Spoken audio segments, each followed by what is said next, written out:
हरे कृष्णा। जी हाँ मित्रों, आज हम चर्चा करेंगे। आज हम बताएंगे कि गीता महात्म्य, गीता को पढ़ने का क्या महात्म्य है।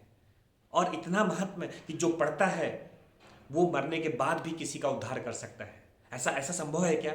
जी हाँ दोस्तों, पर पद्म पुराण में ऐसा मेंशन है। एक कहानी आती है जिसमें एक स्त्री के बारे में बताते हैं कि एक स्त्री थी, बहुत ही कर्कश स्वभाव की थी।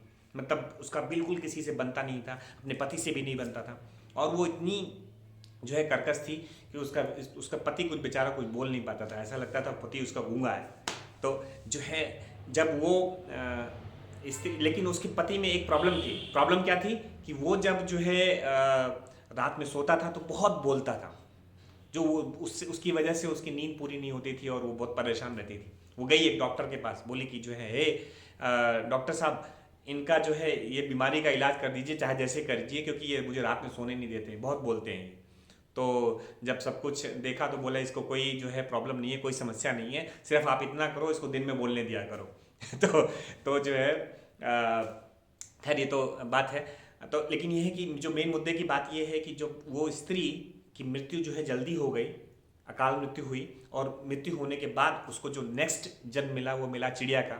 यहाँ पे भी कर्कश स्वभाव था, बोलती रहती थी। और वहाँ पे भी उसको जो है नेक्स्ट जन्म जो मिला वो चिड़िया का मिला, जहाँ पे वो चे चे चे चे चे चे करती रही। लेकिन जब जो है चिड़िया का उसका जो है मतलब वो उसको जन्म मिला, तो उस जन्म में जो है वो जीव बहुत कष्ट भोगती रही, अपने अपने जो कर्मों का कष्ट, जो भी कर्मों का फल था वो भुगतती रही। और एक समय आया जब वो उड़ते उड़ते किसी बाज से जाके टकराई। और जैसे ही टकराई और जो है वो नीचे गिरी। नीचे जब गिरी तो किसी किसी पुरुष की जो है वो खोपड़ी थी, उसमें पानी भरा हुआ था, उसमें गिरी। और जैसे ही वो गिरी, गिरते ही वो ऊपर चतुर्भुज फॉर्म में जो है निकली और भगवत धाम को चली गई। तो जो नॉर्मल ऋषि मुनि थे वो पूछे उन वेद व्यास जी से कि ऐसा कैसे हो गया, इसको तो बहुत सारा पाप भुगतना था, इतने सारे पाप कर्म किए थे इसने, इसको तो भुगतना चाहिए था। अचानक से सिर्फ एक किसी खोपड़ी में पानी भरा हुआ था उसमें गिरी और जो है वैकुंठ धाम चली गई, ऐसा क्या हुआ?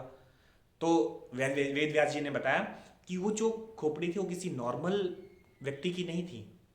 वो उस व्यक्ति की खोपड़ी थी जो हमेशा नित्य भगवत गीता का पाठ करता था।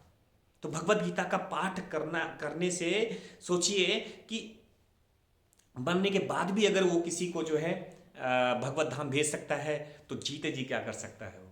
जी हाँ दोस्तों, आप सभी से अनुरोध है कि भगवत गीता अपने जीवन में उसको पढ़िए और उतारिए अपने जीवन में।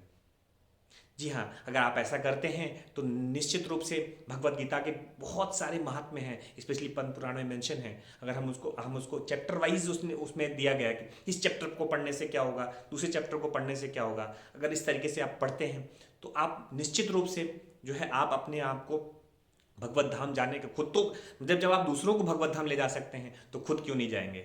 हरे कृष्णा।